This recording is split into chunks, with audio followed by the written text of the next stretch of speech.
Չի եղե, բայց աղջկա մոտ տպավորություն թողելու համար նստել ես ավտոյորին ու քշել ես։ Դե պապ, աստի տանը իրան տուն ինքն է չեկավ։ Ես էլ Դե հասունը քեզանից ավելի խելացի է ու հասուն։ Մի նեղացի, հենո։ Ուզում եմ, որ քեզ կողքից տենաս, սխալներդ հասկանաս։ լավ էլի դե պա։ Ասենք թե ուզում եի մոտը մի քիչ գլուխ կովայի ու տպավորություն թողեի։ Ինչ կա դրա մեջ։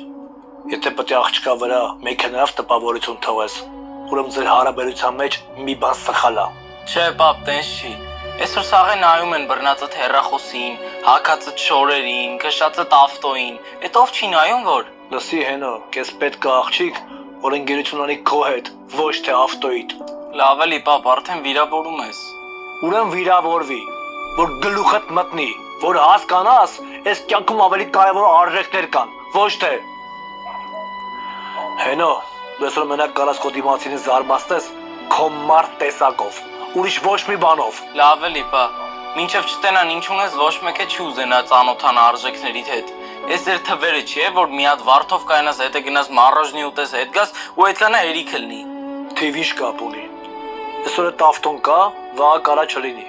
Ուրեմն այդ կողքդ աղջիկա չի լինելու, հա։ Հա պապ։ Ու դրա համար պիտի վիզ դնեմ, որ լավ ապրեմ։ Ու եթե դրա մեջ վատ բան կա, ասա։ Ոչ վիզոնելու մեջ վատ բան կա, ոչ լավ ապրելու մեջ վատ բան կա։ Դες փողակի վատը որն է, որ կյանքիդ միակ նպատակը սարքել ես փող աշխատելը։ Ապա ինչ է լինի նպատակս։ Հոգու հարստություն է։ Պապ ջան, այս աշխարհը ստեղծել է այդ ռոմանտիկ լոլոները աղքատների համար, որ գոնե մի քիչ յոլա եթան։ Իսկ հարուստները միշտ այդ կյանքը վայելել են։ Այդ որ մի հարուստնա նեղվե, որ շատ փող ունի։ Ես գաղափար չունեմ, որ քո գլխի մեջ ցած մտքեր կա։ Պապ ջան, այսօրվա իրականությունն է։